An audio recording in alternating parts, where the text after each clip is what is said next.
Hola, qué gusto saludarles. Soy Mireya Saraía Barca Cedeño, profesora e investigadora de la Universidad de Colima, y me da mucho gusto darles la bienvenida a este segundo seminario del 2024 de experiencias educativas. Saben ustedes que este es un espacio de divulgación en el que invitamos a docentes, a estudiantes, a profesores, para compartir diferentes tipos de experiencias en investigación en el área educativa o en diferentes temas a que se abordan desde la ciencia y desde las artes, que también eso nos encanta, tener tanto especialistas, profesionales en las disciplinas artísticas, pero también estudiantes que nos comparten su arte. En esta ocasión, en este primer programa del segundo semestre del 2024, tenemos como invitada a la doctora Aida Margarita Vargas Figueroa. Ella nos va a hablar de un tema súper relevante, muy importante, violentarte. Ella es directora en el nivel medio superior y nos comparte este tema y nos comparte interesantes resultados de investigación. En la intervención musical tenemos a Jenny Ceseña en canto, que ella con su voz nos va a llevar a viajar por diferentes lugares y diferentes emociones, y también con un bello acompañamiento al piano.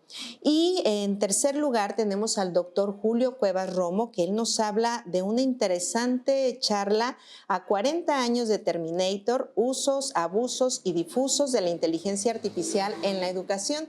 El doctor Julio Cuevas es profesor e investigador de la Universidad de Colima y es especialista en educación.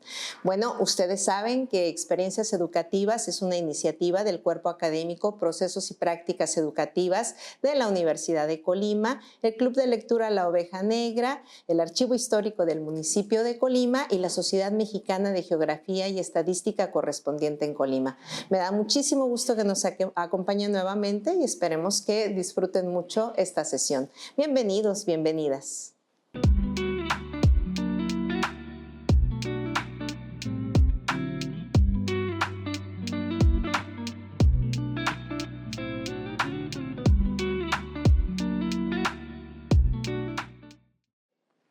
Hola, ¿qué tal? Buenos días. Soy la doctora Aida Margarita Vargas Figueroa.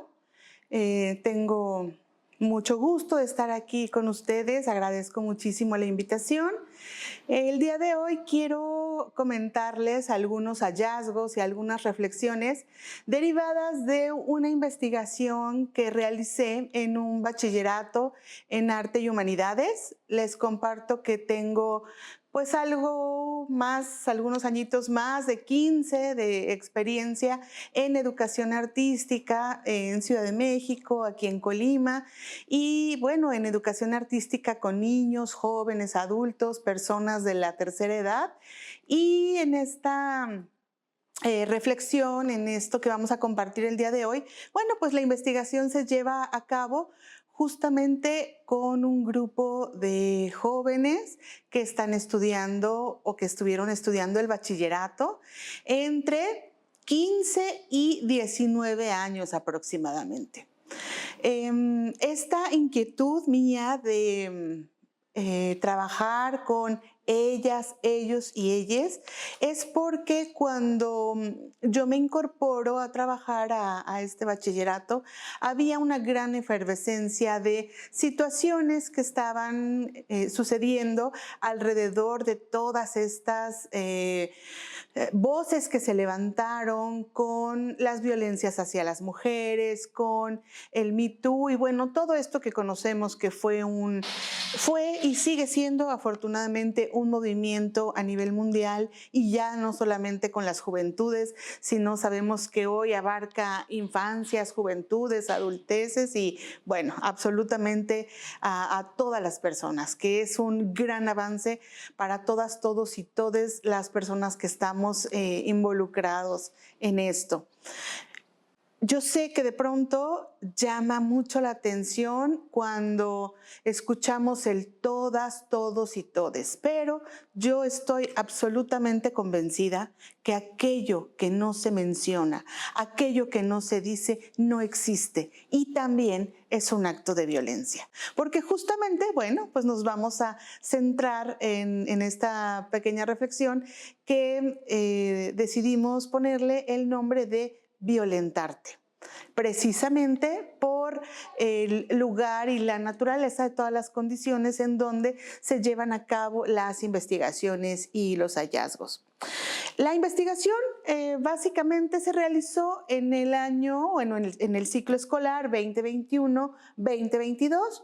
Fue una investigación cualitativa, hermenéutica, fenomenológica, de método de acción participativa, mediante el análisis, la reflexión, la participación y la concientización de todas, todos y todes, personas involucradas en esto.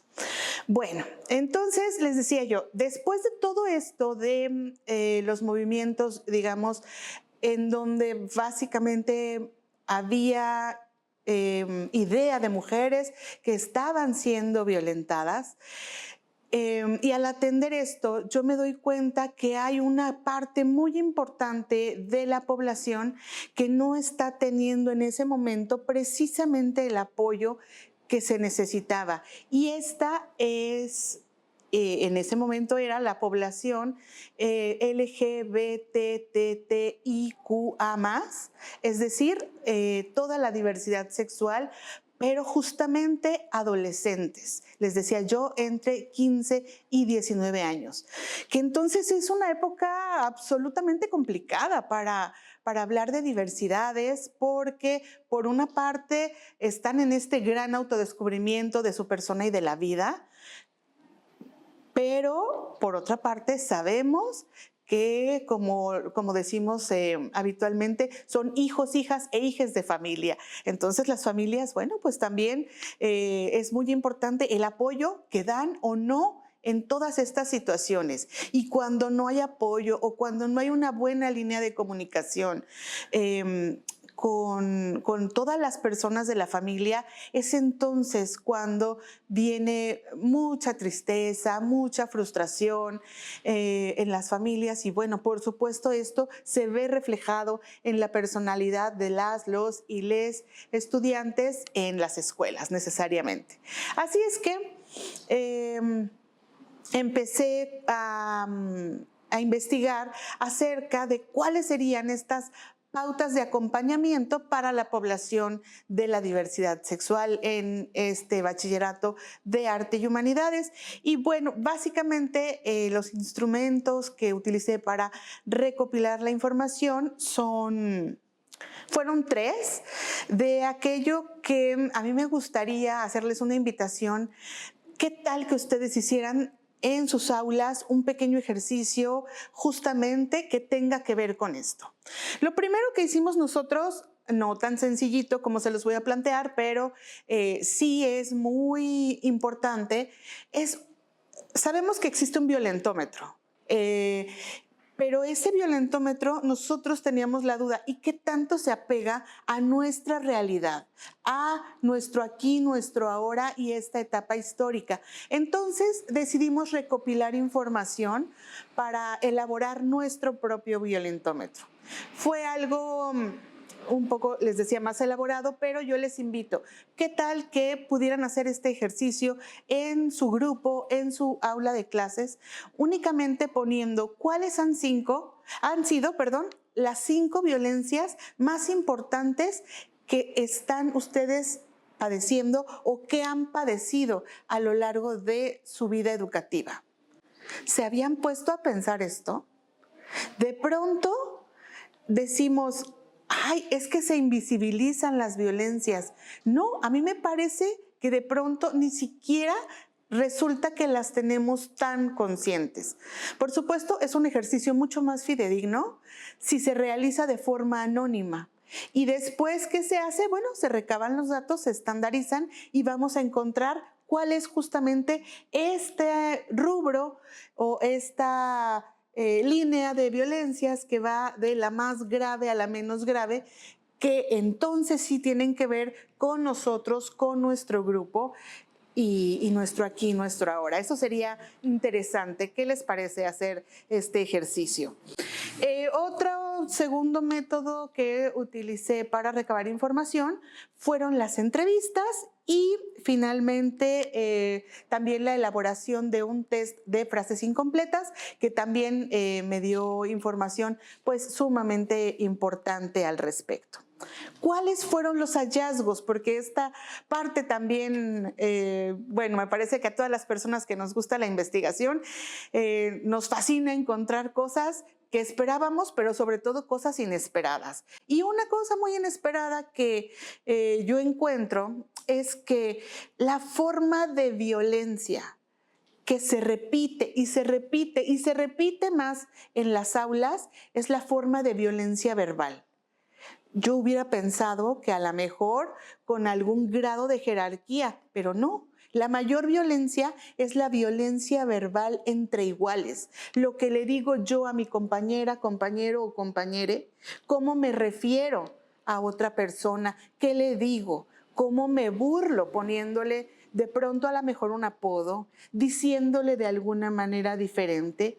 Y esto quiero compartirles que es de las situaciones que más duelen a las y los estudiantes, que más lastiman, porque no es sencillo estar escuchando todo el día que si a lo mejor yo tengo algún problema de estatura, pues me digan la chaparra y chaparra y chaparra y sotaca y de ahí para arriba, ¿no? Porque pudiera ser muchas situaciones. O si yo me siento mal con a lo mejor mi tono de piel y que soy la prieta, la negra y imagínense, ¿no? Entonces todo esto tiene que ver justamente con violencias que son muy activas en nuestro día a día y que de pronto no nos damos cuenta. Otro tipo de violencia verbal es cuando nos ponen los apodos, el pollo, el puerco, el ratón y otras, pues también mucho más complicadas. Entonces, lo principal era entre entre estudiantes. La segunda violencia, pues esta violencia verbal que él o le docente tiene que ver con cómo le habla a sus estudiantes. Una tercera es ya cuando se unen administrativos también, entonces tenemos estudiantes, pero docentes, pero administrativos, y tenemos una cuarta muy importante que hay que visibilizarla porque es indispensable. ¿Quiénes de ustedes se quedan calladas, callados y callades frente a esto? Estos cómplices en silencio también son cómplices y también ejercen violencia. ¿Qué les parece? Interesantes los hallazgos, ¿cierto? Otro tipo de violencia, bueno, tenía que ver con cuando algún estudiante desobedece al docente. Y entonces ahí cae todo el peso de la ley, por decirlo de alguna manera, y tenemos docentes que de alguna manera dan cierto permiso para que el resto del grupo ejerza violencia sobre la persona que desobedeció. ¿Cuántas veces también hemos sido cómplices de todo esto? Porque de alguna manera es interesante también quedar bien con el docente, ¿cierto? Entonces, no podemos transitar así por la vida. Tenemos que ser muy, muy congruentes entre lo que decimos, lo que hacemos, lo que pensamos. Eso es muy, muy importante. Y bueno, pues en estos esfuerzos que se hicieron después de esta investigación para cero tolerancia a las violencias, el lugar donde trabajo ha hecho esfuerzos maravillosos desde lo preventivo hasta lo coercitivo. Y eso ha sido maravilloso porque las violencias han disminuido mucho. ¿Qué ha sucedido después de esto? Cuando nosotros hacemos visibles todas estas violencias, hablamos de todo lo que sucede, encontramos que en este bachillerato hay mayor pertenencia, hay menor deserción. El acercamiento y la coeducación que se ha dado a padres, madres y tutores ha sido sumamente importante. Y en este ciclo escolar que les contaba que se realizó la investigación y que se dieron todos los hallazgos, pues resulta que un 74% de personas que egresaron sí accedieron a la universidad. ¿Por qué? Pues porque ganaron autoconfianza, autoestima, como les decía, pertenencia, y ganaron sobre todo herramientas para enfrentarse a la vida, que eso es muy importante. Esa seguramente es una de las situaciones más interesantes que tenemos todos y todos los educadores. Sí, lo que sucede aquí en el aula, sí, por supuesto, la expertise en nuestras áreas importantes, pero sobre todo, ¿qué va a pasar con cada estudiante cuando deje las aulas, cuando deja la universidad y cuando se enfrenta a la vida? ¿Qué se lleva en el alma, en el corazón, para hacer justamente esto que estamos tratando de promover todos y todes, que es un mundo de paz, un mundo mejor para poder vivir mejor? Porque dicen por ahí, ¿no? Vivir bien es conveniencia propia. Y si cada quien ponemos nuestro granito de arena para eso, pues será muy interesante. De forma que, bueno, les dejo estas reflexiones, estos hallazgos. Me parece que si ustedes ponen manos a la obra, lo platican en las aulas, seguramente se podrá disminuir mucho todos estos tipos de violencia que de pronto van a ser ustedes sus propios hallazgos y pudieran ser iguales, parecidos, idénticos o absolutamente diferentes. Pero si los encontramos y hacemos una cero tolerancia a las violencias, estoy absolutamente segura que será mucho más agradable tener esta formación áulica todos los días y formar comunidad y formar familias de aprendizaje. No me resta más que agradecerles muchísimo esta oportunidad. Compartir estos minutos para mí ha sido maravilloso. Muchas gracias, doctora Mireya, por la invitación y les dejo un abrazo cariñoso. Gracias. Hola, buenos días. Mi nombre es Jenny Ceseña Ayala y soy cantante. Soy profesora de canto en el Instituto Universitario de Bellas Artes, que es parte de la Universidad de Colima. Aquí imparto la cátedra de canto en el área infantil, en los talleres, en el bachillerato y en licenciatura.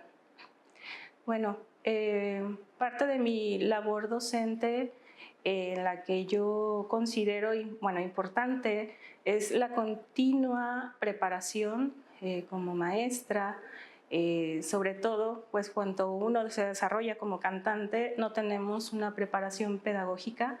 Entonces en ese momento parte de mis intereses es eso, la preparación para conocer más a profundidad lo que es el instrumento de la voz, ¿sí? Y bueno, me acompaña al piano la maestra Marta Vilimoshka. Es decir, que ella fue mi maestra de canto aquí cuando cursé la licenciatura porque soy egresada de la Universidad de Colima. Y bueno, fue mi maestra de canto también. Y bueno, vamos a presentar un repertorio mexicano para empezar. Iniciaríamos con el repertorio de Manuel María Ponce, después María Grieber y terminaríamos con un aria de la ópera La Valli de Alfredo Catalani. Y pues bueno, espero que lo disfruten mucho como nosotras.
Bueno, la pieza que acabo de interpretar es Por ti mi corazón de Manuel M. Ponce y la continuación sería Soñó mi mente loca, igual del mismo compositor.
Bueno, la siguiente canción también de Manuel M. Ponce, Cerca de mí.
continuación pasamos a una composición de María Grieber llamada Lamento Gitano.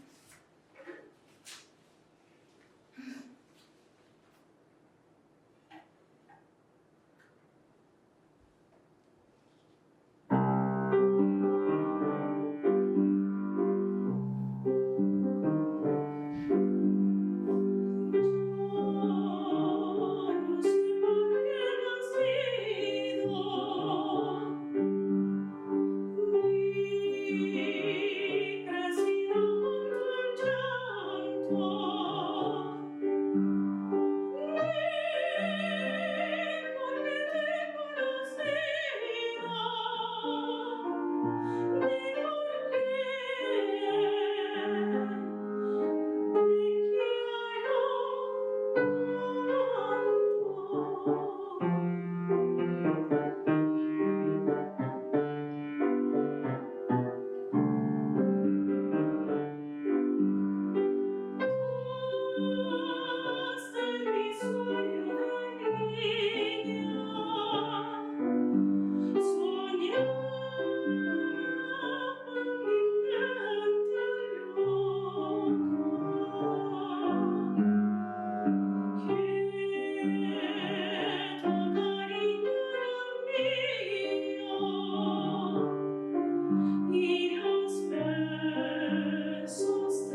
Para culminar, quiero agradecer principalmente al archivo de Colima y bueno, a la invitación que me ha hecho la maestra Mireya Abarca.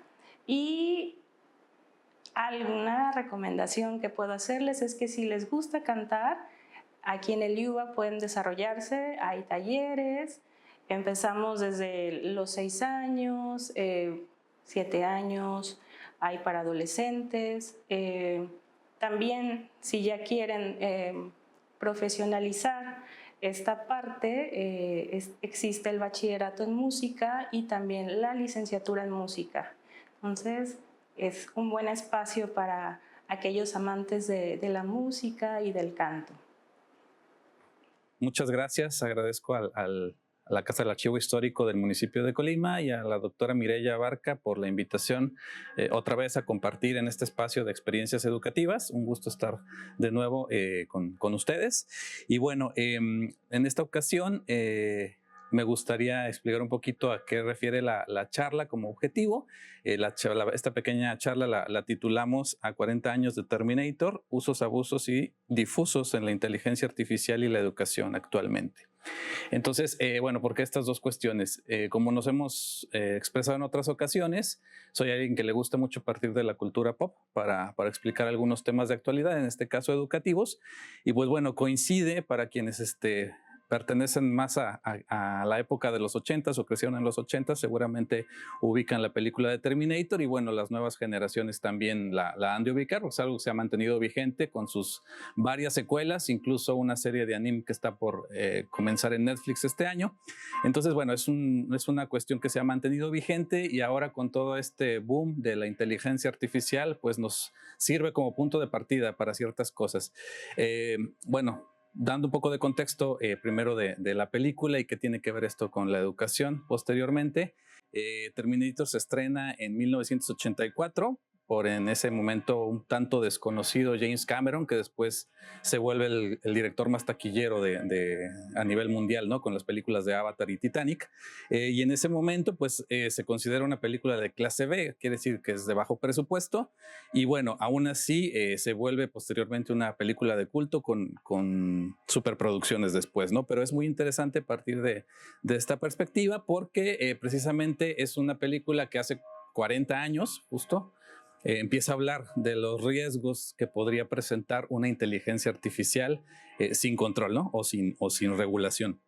Entonces, bueno, en ese sentido, creo que es a 40 años de esta historia, que pues, por cierto, en 1984 nos remite a un futuro posterior de 40 años, o sea, todo esto se desarrolla en el 2024, visto desde 1984, ¿no? Entonces es interesante ver cómo las cosas han cambiado o alcanzado en este punto de la historia. Entonces, bueno, entrando un poquito en materia, voy a platicar un poquito sobre algunas cuestiones de la inteligencia artificial. Aquí me remito solamente a la parte educativa. Sé que es muy interesante a partir de las cuestiones técnicas y de las múltiples aplicaciones que se están discutiendo actualmente, pero lo que nos atañe pues es la parte educativa y lo que yo hasta este momento en una muy breve espacio de tiempo, digamos que de la pandemia hacia acá, que es donde cobra mayor auge o tenemos acceso a estas nuevas inteligencias artificiales para la educación, he visto tanto en nuestros colegas, profesores, profesoras, como en los estudiantes, ¿no? En lo difuso, pues esta parte del título de la charla lo refiero a que aunque hay muchas cosas que discutir, también hay mucha incertidumbre sobre el rumbo que esto pueda tomar, ¿no?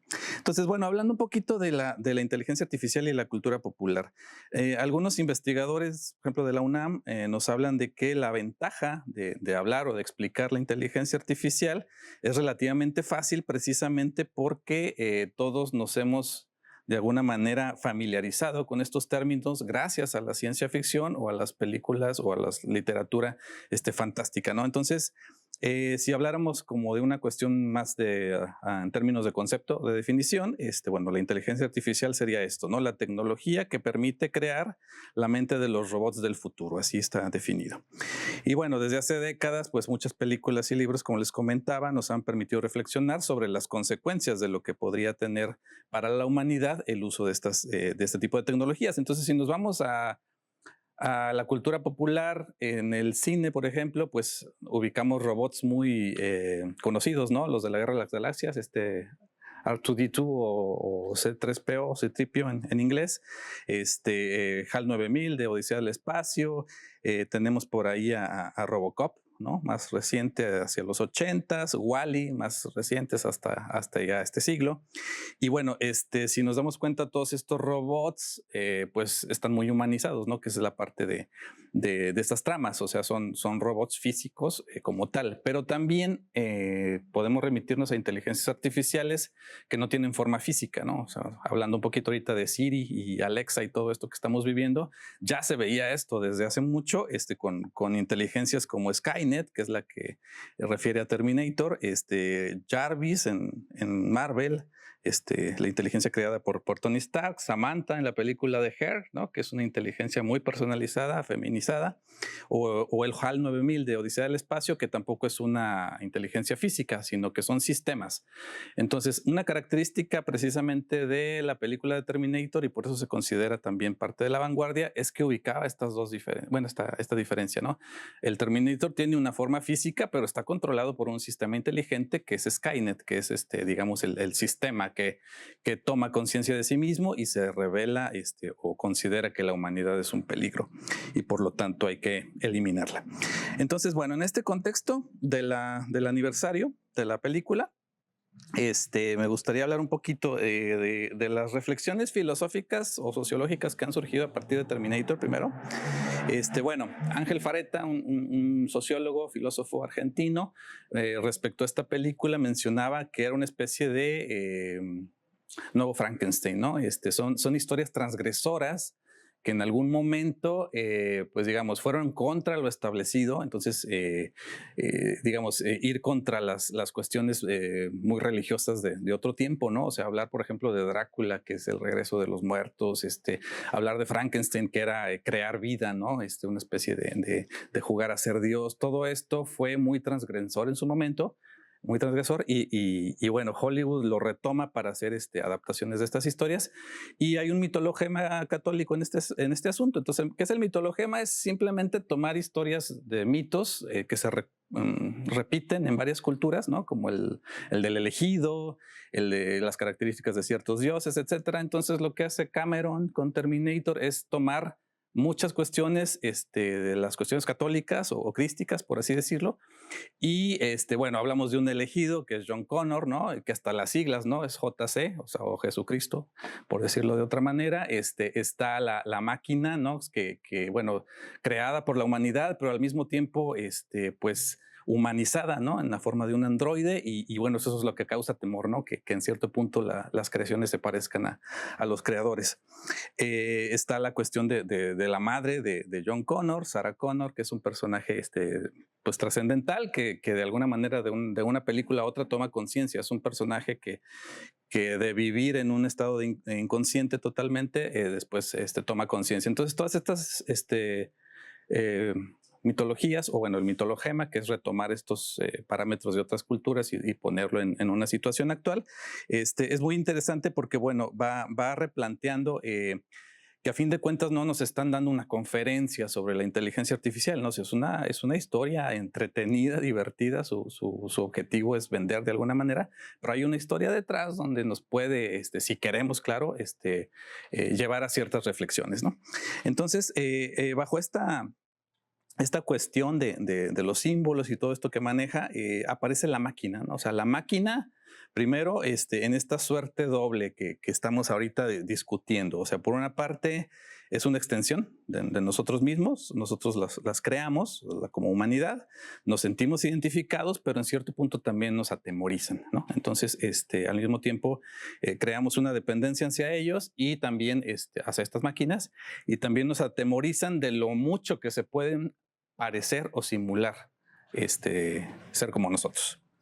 Entonces, bueno, para cerrar esta parte de la película, que voy a retomar al final de la charla, mencionar que James Cameron fue entrevistado este mismo año respecto a su posición sobre la inteligencia artificial, y aquí me permito citar algunas partes, ¿no? Lo entrevista CTV News, y Lo primero que les dice, cito textualmente, se los advertí desde 1984 y no escucharon, es lo que él plantea, ¿no?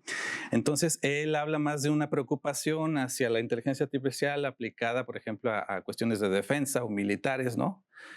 Porque, bueno, él dice que a fin de cuentas, estas inteligencias artificiales están alimentadas con nuestros pensamientos o están entrenadas a partir de lo que nosotros percibimos. Entonces, un sistema artificial que esté entrenado desde pensamientos, él le llama hasta paranoicos, ¿no? O de defensa paranoica, imaginémonos hasta dónde puede llegar, ¿no? En una escalada de este tipo a nivel militar.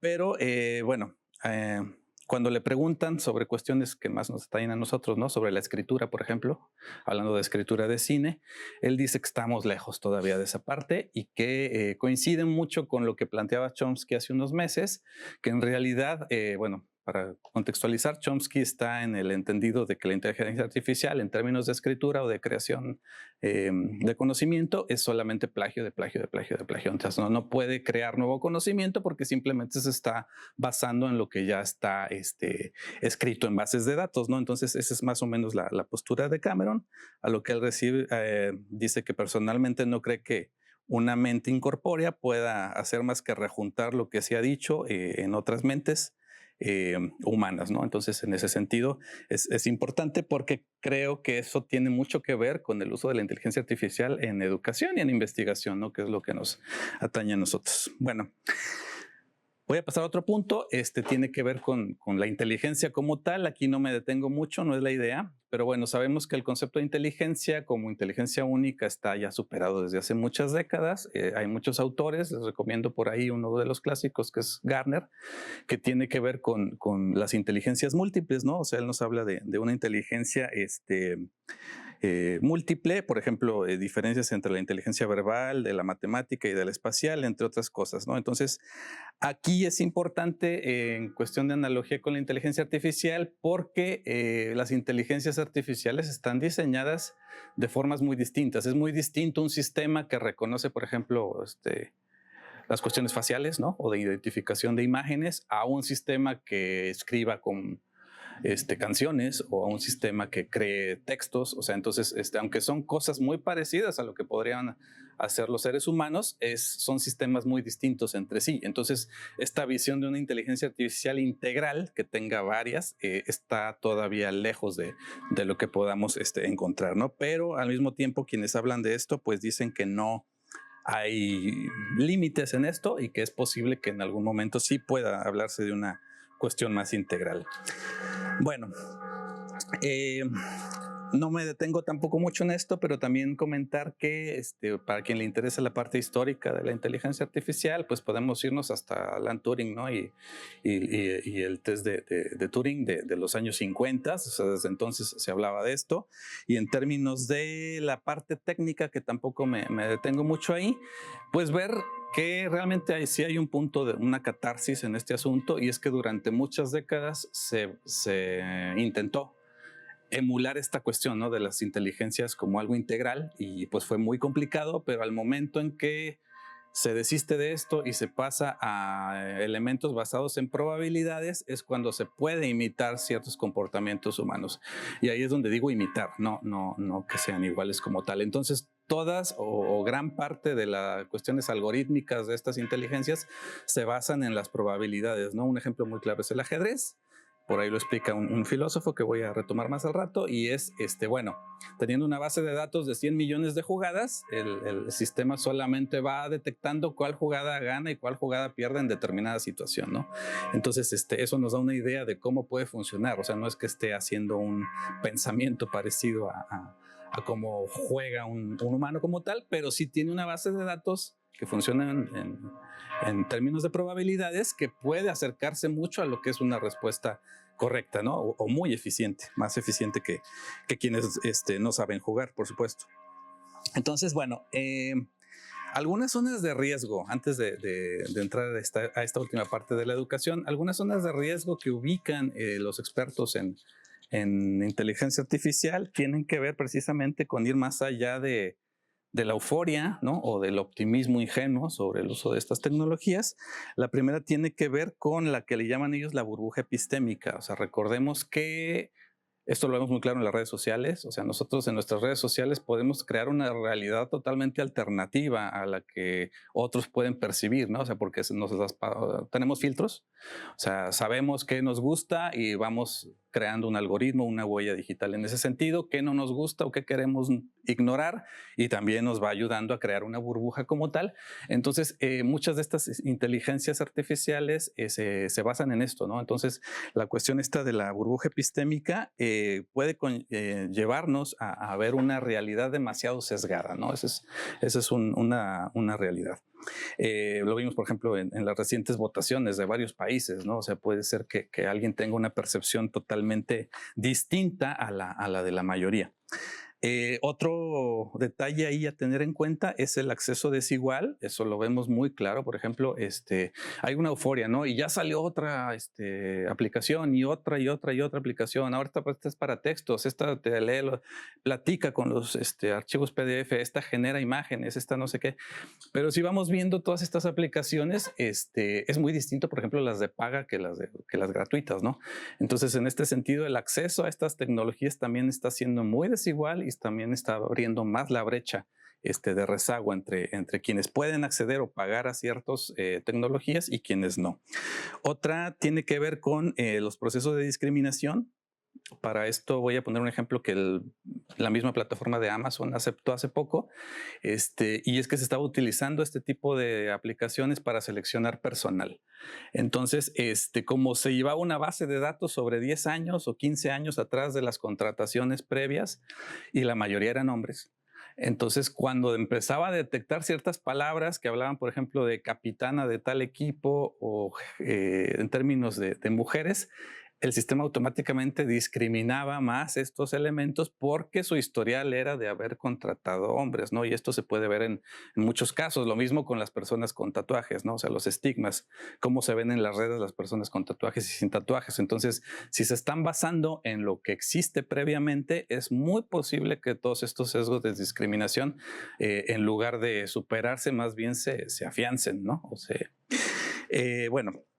Otra es el estado vigilante, de eso se ha hablado mucho, o sea, los datos que nos toman de nosotros para tomar la construcción de estas aplicaciones, y qué tan vulnerables estamos de esto, ¿no? Otro es la pérdida de confianza, es decir, precisamente que a partir de estos sesgos, pues se va perdiendo la confianza en lo que la toma de decisiones a partir de estas aplicaciones se pueda utilizar. Y bueno, esto me lleva también a plantear un poquito lo de las cajas negras, o sea, no tenemos y no podemos, y la mayoría no queremos ser especialistas en algoritmos respecto a inteligencia artificial, pero esto no indica que no sepamos o no tengamos nociones o tengamos derecho de saber cómo funcionan, ¿no? Que no sean estas cajas negras donde se meten datos, se toman decisiones o salen resultados, pero no tenemos ni idea de cuál fue el proceso de construcción de lo que se genera, ¿no? Sobre todo de las aplicaciones generativas. Bueno, ya entrando un poquito a materia o para cerrar esta parte educativa y cerrar con la película también. Bueno, hay un filósofo que les decía por ahí en la Universidad Complutense de Madrid, José Antonio Marina, y él nos habla de que en términos educativos, a más tardar en 5 años, tendremos que estar replanteando muchas cosas sobre lo que ha venido siendo los procesos educativos ya inmersos en esta cuestión de la inteligencia artificial, y preguntarnos quiénes son los que van a tomar las decisiones, ¿no? Él considera, como muchos otros en los que me incluyo, que estamos todavía en un momento de sorpresa, ¿no? De apantallamiento, de vanguardia, de creación de muchas de estas cosas. Pero bueno, esto va a pasar, ¿no? Por ejemplo, él menciona uno de los más conocidos, ¿no? El ChatGPT. Y nos pregunta o lanza la pregunta si sabemos cómo funciona, ¿no? Entonces habla de un preentrenamiento y que, bueno, aunque lo vemos así muy directamente, han pasado años entrenando estas inteligencias artificiales y bueno, buscando cómo acertar con estas respuestas, pero tenemos que tener claro que para las respuestas que generan este tipo de aplicaciones es porque están basándose en respuestas que han sido generadas previamente por otras personas, ¿no? Entonces, yo considero que en ese sentido sí hay que cambiar el sistema educativo. Creo que hay cosas que ya van a quedar, ya se venía mencionando, ¿no? Pero hay cosas que van a quedar totalmente anacrónicas, desfasadas o inútiles. Una tiene que ver con pasar de las cuestiones de información. Entonces el acceso a la información es brutal, o sea, si Google nos apantallaba, esto es muchísimo más potente. Entonces, vamos a tener que discernir como profesores, como profesoras, qué tipo de conocimiento realmente requiere desarrollar los y los estudiantes y qué tipo de conocimiento requiere solamente estar ahí guardado como consulta, ¿no? Entonces, estos procesos donde se memorizan tanto las cosas quedan totalmente anacrónicos respecto a esto porque los datos siempre van a estar ahí. Algo parecido a lo que sucedió con las calculadoras hace mucho tiempo.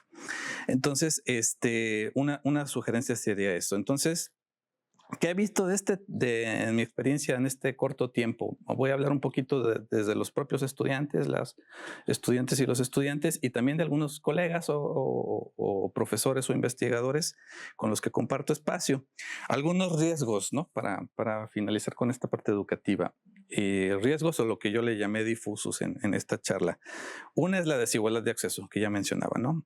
La brecha digital y los recursos inequitativos entre los que pueden y no pagar ciertas cosas. Eso puede abrir más la brecha educativa todavía de lo que ya está abierta.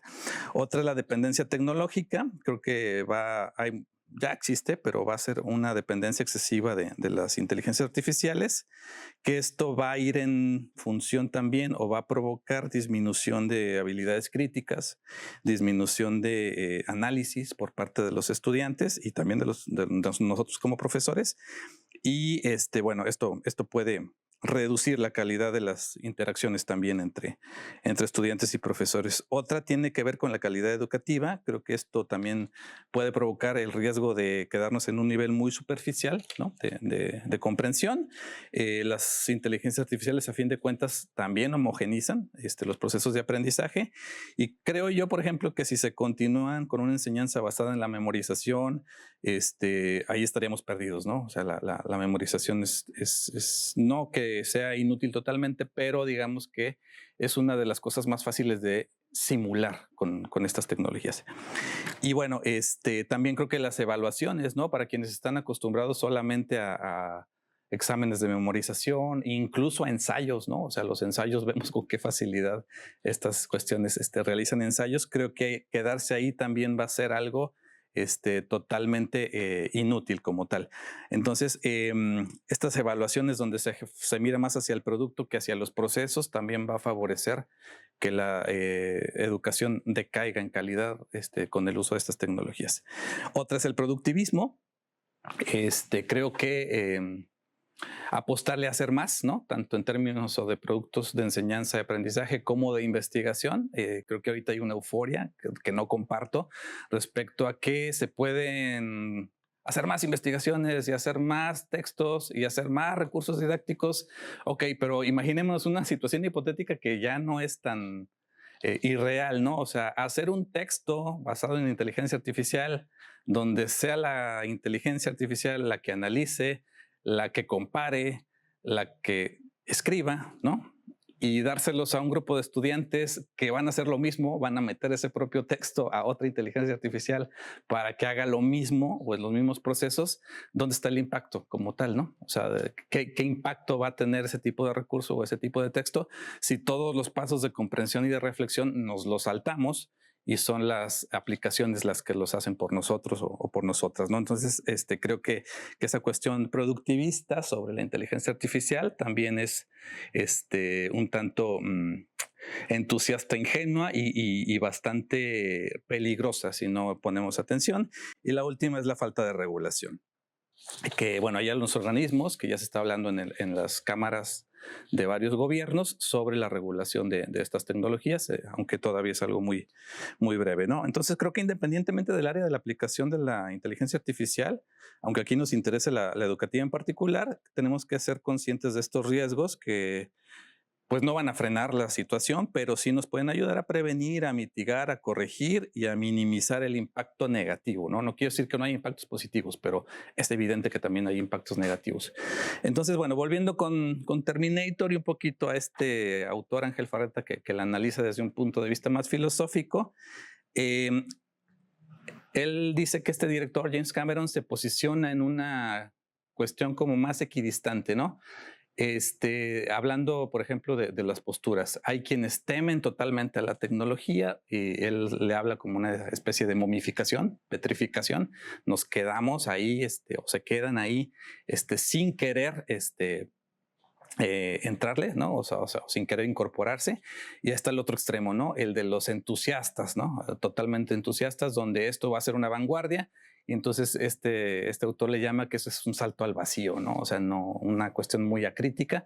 Entonces, la película de Terminator, los personajes principales, que son los humanos, toman esta postura, ¿no? Se ven en acción, o sea, no se quedan petrificados, no se quedan estáticos, pero sí toman una postura de acciones respecto a lo que hay que hacer en un nuevo entorno, ¿no? En un nuevo entorno que es repentino, que no se veía venir o en esas historias no se ve venir, pero que es imparable, ¿no? Entonces, en ese sentido, la postura como educadores y como profesores, profesoras, creo que tiene que ser más equidistante, ¿no? Al igual que estos personajes de la película.